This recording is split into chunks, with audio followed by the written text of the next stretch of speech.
तो जैसे कि लास्ट एपिसोड में हमने देखा था, जो कि ज्ञान होता है वो सेंट मो की मेमोरी में देखता है कि एक पर्सन है जो कि किसी एग के पास में खड़ा है, जो कि एग कोई नॉर्मल नहीं होता है बल्कि जो पीकॉक किंग होता है उसका होता है। और इतना सोचकर अब जो कि ज्ञान होता है वो वहाँ से जाने ही लगता है, और वो वहाँ से जाते हुए अपने मन में सोचता है कि वो जो पीकॉक एग है उसके अंदर किंग का हो रहा है, जो कि बहुत ही जल्द बॉर्न होने वाला है। तो कितना अच्छा रहेगा कि अगर मैं उन डीमनों से उस एग को चुरा कर ले आऊँ। और अब इतना सोचकर जो कि ज्ञान होता है वो हंसते हुए वहाँ से निकल जाता है। जिसके अब हम थोड़ी देर बाद का सीन देखते हैं, जहाँ पर कि जो कि ज्ञान होता है वो उस डीमन ट्राइब के पास में आ चुका होता है, और वहाँ पर आने के बाद वो उस डीमन ट्राइब को देखते हुए बोलता है कि फाइनली मैं यहाँ पर आ गया।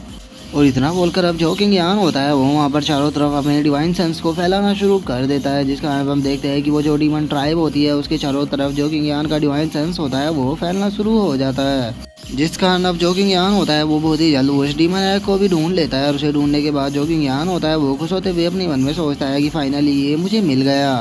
और कि ज्ञान के इतना सोचते के साथ ही अब हम उस पीकॉक एग को देखते हैं, जिसके अंदर की हम देखते हैं कि एक लड़की होती है।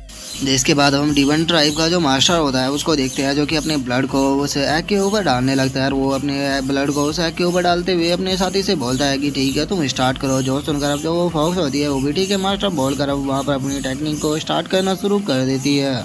जिस कारण अब हम देखते हैं कि वो जो एग होता है उसका कलर गोल्डन से खत्म होकर अब रेड होना शुरू हो जाता है, जो देखकर जो कि ज्ञान होता है वो मुस्कुराते हुए बोलता है लगता है कि ये लोग उस पीकॉक के साथ में अपना ब्लड कॉन्ट्रैक्ट बनाना चाहते हैं। वैसे ये इतना बुरा आइडिया भी नहीं है, क्योंकि अगर ये ऐसा करेंगे तो वो इसके कंट्रोल में रहेगा, लेकिन आखिर मेरे रहते हुए ये इस चीज़ को कैसे कर सकते हैं। और इतना सोचकर अब जो कि ज्ञान होता है वो अपने डिवाइन सन्स को उस एग के ऊपर छोड़ देता है, जिस कारण हम देखते हैं कि वो जो एग होता है उसके चारों तरफ एक शील्ड सी बन जाती है, जिस कारण वो जो डीमन फॉक्स होती है वो अपने काम को पूरा नहीं कर पाती है। और हम देखते हैं कि उसे एक काफ़ी बड़ा ब्लैक लैश भी लगता है, जिस कारण उसके मुँह से भी ब्लड आने लगता है।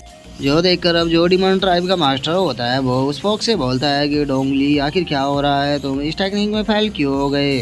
जो सुनकर अब जो वो फॉक्स होती है वो अब उस मास्टर से बोलती है कि माय यंग मास्टर पता नहीं एकदम से यहाँ पर क्या हुआ, इस एग की जो पावर है वो एकदम से ही बढ़ गई, जिस कारण मेरे माइंड के ऊपर ब्लैक लैश लगा है, और मुझे नहीं लगता है कि मैं अब इस टेक्निक को थोड़ी देर के लिए परफॉर्म कर पाऊंगा।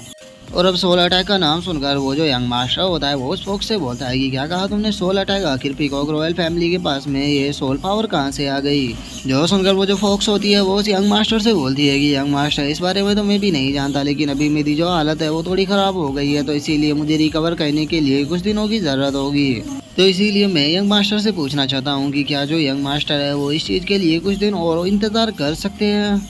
जो सुनकर वो जो डीमन यंग मास्टर होता है वो उस फॉक्स की तरफ देखते हुए बोलता है कि तुम्हारी हालत को देखकर ऐसा लग रहा है कि मेरे पास में कोई दूसरी चॉइस नहीं है। जो सुनकर अब वो जो फॉक्स होती है वो भी उसका शुक्रिया बोल देती है।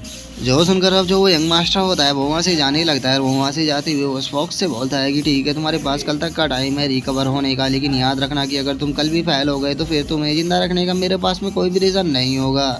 जो सुनकर अब जो वो फॉक्स होती है वो भी डरते हुए उसे यंग मास्टर बोल देती है, जिसके बाद अब जो यंग मास्टर होता है वो रुकते हुए उस फॉक्स से बोलता है कि एक मिनट रुको, मैंने सुना है कि तुमने ह्यूमनों के अंदर मेरे लिए एक काफ़ी खूबसूरत लड़की को ढूंढा है, तो क्या ये बात सच है। जो सुनकर अब जो वो फॉक्स होती है वो ऐसे बोलती है कि हाँ यंग मास्टर, मैंने आपके लिए इस बार विलेज के अंदर एक काफ़ी खूबसूरत लड़की को ढूंढा है, जिसे देखकर आप काफ़ी ज़्यादा खुश हो जाओगे। और वही अकेली नहीं बल्कि मैंने और दूसरी जगह से भी 100 से भी ज़्यादा लड़कियों को मंगाया है। जो सुनकर अब जो वो यंग मास्टर होता है वो भी खुश होकर वहाँ से जाने लगता है, और वो वहाँ से जाते हुए बोलता है कि ठीक है तुमने ये काम काफ़ी ज़्यादा अच्छा किया है, तो ये लड़कियाँ जैसे ही यहाँ पर आ जाए उन सभी की 100 को मेरे रूम के अंदर भेज देना, क्योंकि मुझे वे सभी की सभी एक साथ ही चाहिए। जो सुनकर अब जो वो फॉक्स होता है वो भी हंसते हुए यंग मास्टर ठीक है बोल देता है, और वो अपने मन में सोचता है कि लड़कियों के सामने यहाँ पर कोई भी नहीं टिक पाता, तो फिर यंग मास्टर क्या चीज़ है। और उसके इतना बोलते के साथ ही अब हम किंग को देखते हैं, जो कि उस डीमन ट्राइब के अंदर आ चुका होता है, और वहाँ पर आने के बाद वो अपने मन में सोचता है तुम यहाँ पर उन लड़कियों का आने का इंतजार करते रहो, क्योंकि तुम्हें शायद इस बात का पता ही नहीं है कि तुमने जितने लोगों को भी उन लड़कियों को लेने के लिए भेजा था मैंने उन सबको ही ख़त्म कर दिया है, तो उनमें से यहाँ पर अब कोई भी वापस नहीं आने वाला। और इतना सोचकर हम देखते हैं कि जो कि यहाँ होता है वो उसी हाउस के पास में आ चुका होता है, जहाँ पर की पीकॉक एग रखा होता है, लेकिन हम देखते हैं कि वहाँ पर एक फॉर्मेशन लगी होती है, जिसे देखकर जो कि यहाँ होता है वो अपने मन में सोचता है कि मानना पड़ेगा कि जो ये डीमन है ये काफ़ी ज़्यादा चौकस है, क्योंकि इन्होंने इस बिल्डिंग को प्रोटेक्ट करने के लिए यहाँ पर एक एरे फॉर्मेशन को बनाया हुआ है, लेकिन शायद ये लोग नहीं जानते कि इस एरे फॉर्मेशन को तोड़ना मेरे लिए कोई भी बड़ी बात नहीं है। और इतना सोचकर अब हम देखते हैं कि जो कि ज्ञान होता है वो वहाँ पर अपना दोबारा से डिवाइन सेंस का यूज करना शुरू कर देता है, जिसका हम देखते हैं कि उसकी बॉडी के चारों तरफ एक शील्ड सी बन चुकी होती है, इसके बाद हम देखते हैं कि जो किंग होता है वो सीधे उस फॉर्मेशन के अंदर जाने लगता है। वो उस फॉर्मेशन के अंदर जाते हुए सोचता है कि मेरा जो डिवाइन सेंस है वो एम्परर लेवल का है, तो इसीलिए मेरे लिए इन छोटे मोटे एरो को पार करना कोई भी बड़ी बात नहीं है। और इतना सोचते सोचते हम देखते हैं कि जो किंग होता है वो उस पिकॉक एग के पास में आ जाता है। वो उसके पास में आने के बाद उस पिकॉक एग को देखते हुए बोलता है कि इसे प्राप्त करना तो सच में बहुत ज़्यादा ईजी था।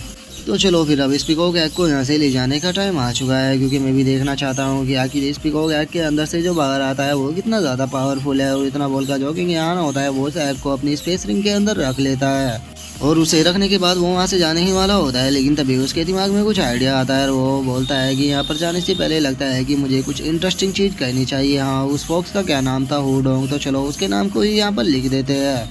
और इतना सोचकर अब हम देखते हैं कि जो कि ज्ञान होता है वो अपनी स्वॉर्ड को निकाल कर वहाँ पर किसी नाम को लिखने लगता है। और अब हम देखते हैं कि जो कि ज्ञान था उसने वहाँ पर हुडोंग के नाम को लिख दिया होता है। और उसके नाम को लिख देने के बाद अब जो कि ज्ञान होता है वो हंसते हुए वहाँ से जाने लगता है। और वो वहाँ से जाते हुए बोलता है कि लगता है कि यहाँ पर अब बहुत ही ज़्यादा मज़ा आने वाला है। और किंग यान के इतना बोलते के साथ ही अब हमारा व्यू यानियों के ऊपर आ जाता है, जहाँ पर कि हम देखते हैं कि जो किंग यान होता है वो भी वहाँ पर आ चुका होता है। अब किंग यान को देखकर जो यानियों होती है वो भी काफ़ी ज़्यादा खुश हो जाती है। और वो खुश होते हुए बोलती है कि ब्रदर किंग यान आप फाइनली वापस आ गए। जो सुनकर जो किंग यान होता है वो रूम के अंदर जाने लगता है। वो रूम के अंदर जाते हुए यानियों से बोलता है कि यानियों मुझे कुछ ज़रूरी काम है तो इसीलिए मैं अंदर जा रहा हूँ, लेकिन तुम्हें एक चीज़ का ध्यान रखना होगा कि यहाँ पर कोई भी आकर मुझे डिस्टर्ब ना करे। और किंग यान की इस बात को सुनकर तो वैसे तो यानियों को कुछ भी समझ में नहीं आता, लेकिन उसके बाद भी वो ठीक है ब्रदर बोल देती है। और उसके इतना बोलते हैं अब हम किंग यान को देखते हैं जो कि रूम के अंदर आकर उस एग को निकाल लेता है। और वो जैसे ही उस एग की तरफ देखता है वो शौक होते हुए बोलता है कि इस पिकॉक एग के अंदर जो भी है वो ह्यूमन किंग रियलम का कल्टीवेटर हुआ करता था। और किंग यान ये सोच ही रहा होता है, लेकिन तभी हम देखते हैं कि वो जो पिकॉक एग होता है वो टूटना स्टार्ट हो जाता है। जो देखकर जो किंग यान होता है वो शौक होते हुए बोलता है कि क्या ये पिकॉक इतनी जल्दी बाहर आने वाला है।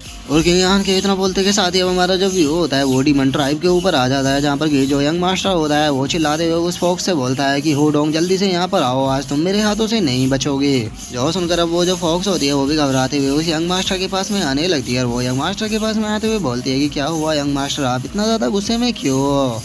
जो सुनकर अब वो जो यंग मास्टर होता है वो उसे में चिल्लाते हुए उस फॉक्स से बोलता है कि हुडोंग क्या तुम्हें नहीं पता कि तुमने यहाँ पर क्या किया है? जो सुनकर वो जो फॉक्स होती है वो घबराते हुए बोलती है कि यंग मास्टर मैं आपकी बात को समझा नहीं हूँ कि आप यहाँ पर कहना क्या चाहते हो।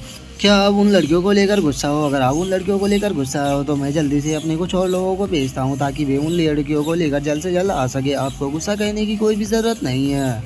जो सुनकर अब जो यंग मास्टर होता है वो अपनी पावर का यूज कर उस फॉक्स को हवा में उठाते हुए उससे बोलता है कि अपने मुंह को बंद करो और मुझे इस चीज़ के बारे में एक्सप्लेनेशन चाहिए जो कि तुमने यहाँ पर किया है।